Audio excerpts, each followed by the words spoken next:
Hi students, in this video we are going to learn about anti-logarithm. Now I will tell you the meaning of anti-logarithm and then we will learn the concept with an example. The anti-logarithm of a number n in common logarithm is the number m if log m to the base 10 is equal to n means just it is written as anti-log to the base n. Anti-log of n to the base 10 is equal to m. You just understand like this. We just brought this log 10 to the opposite side, so we get anti-log 10 is equal to m. You just look at this. If log 100 to the base 10 is equal to 2 means just we are transferring this log to the opposite side, so we get anti-log 2 to the base 10 is equal to 100. Similarly here log 0.1 to the base 10 is equal to minus 1 means now we will just transferring this log to the opposite side, assume like that, so that we get anti-log of minus 1 to the base 10 is equal to 0.1. I am telling that you just transfer like this. This is just for your understanding, but this concept comes under function. When we learn about function, we will study about this logarithmic function, exponential function and anti-logarithmic function in detail. Just for your understanding, now I am telling that we are transferring this log to the opposite side. Now we will see an example. With an example we will have more clarity about anti-log. Now the question is, if log x to the base 10 is equal to 2.154, find the value of x. Here some value must come. Log of some number to the base 10 is equal to 2.154. Here 2 is a characteristics, because you know already that 2 is a characteristics and this 0.154 is mantissa. This mantissa is calculated from logarithmic table. This mantissa is calculated manually.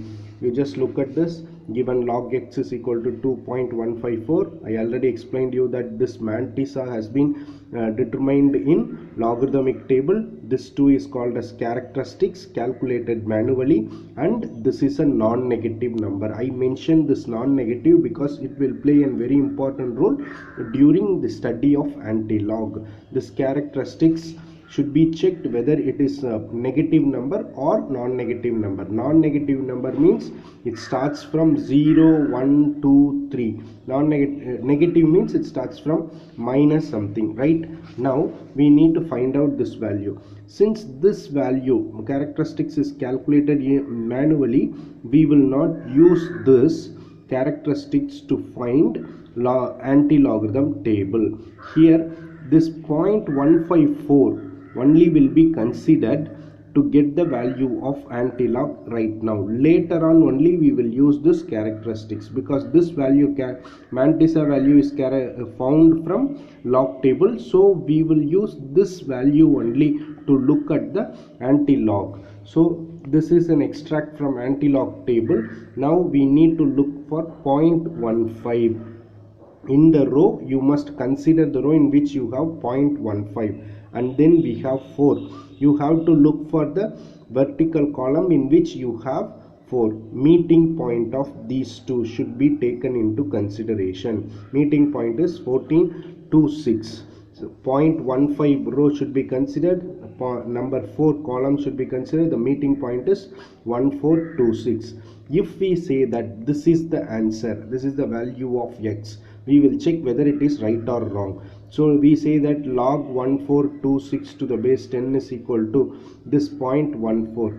Actually here it is a characteristics. If you calculate the characteristics here, how to calculate characteristics is we have to look whether this value is greater than 1 or less than 1. Here it is greater than 1. So the formula to calculate characteristics is number of digits in the integral part minus 1. Here the number of digits in the integral part is 4.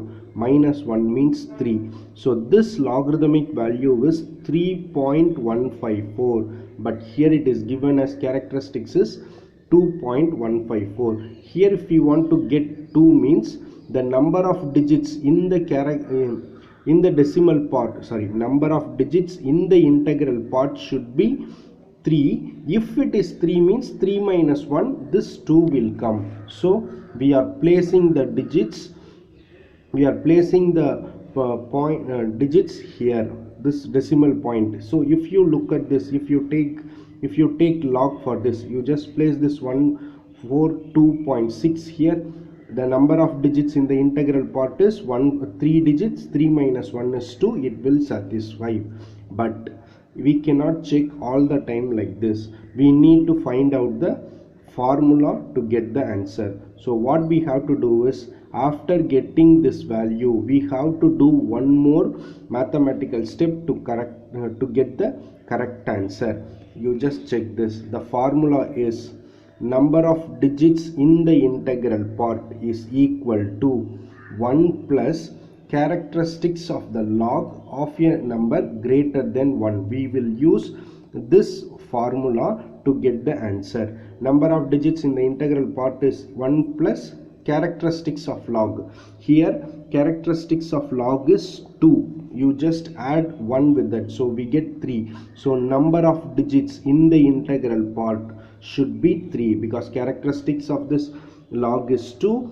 We are not considering number of digits, we are considering the value of the characteristics. Value of the characteristics is 2. Along with that we are adding 1, so we get 3. So after 3 digits we must place the decimal point. Now we are getting the answer. With the help of in the next video we will discuss some more problems related to this, so you will get clear idea about it. Students, you must watch next video to get clear idea about this. Thank you students, thanks for your cooperation.